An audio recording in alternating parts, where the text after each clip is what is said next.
Imagine walking into a market where a single flower could cost more than your home.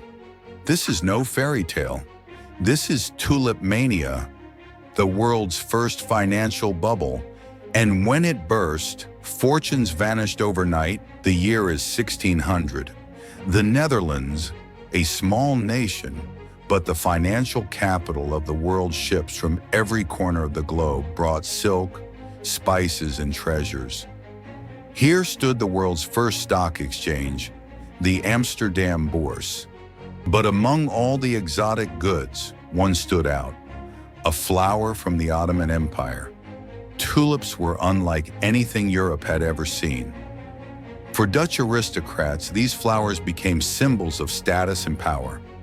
Soon, tulips weren't just flowers. They became investments. Contracts were signed. Futures were traded. Paper promises replaced the bulbs themselves. Prices soared higher than anyone thought possible. The rarest tulip of all was the Semper Augustus. A single bulb was worth more than a townhouse on Amsterdam's canal. But in February 1637, something changed. Buyers hesitated, confidence cracked, and then the market collapsed. Fortunes vanished. Families were ruined. Contracts became worthless overnight. The Dutch courts tried to step in, but there was no fixing what greed had broken. The dream of endless wealth had turned to dust. If this feels familiar, it should. The dot-com bubble, the housing crisis, crypto, NFTs. The story repeats. The objects change. Human behavior does not. 4 centuries later, we are still chasing the same dream. So what can Tulip Mania teach us?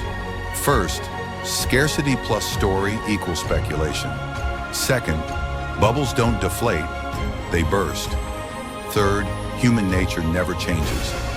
Tulip Mania wasn't just about flowers, it was about us. History doesn't repeat, it rhymes.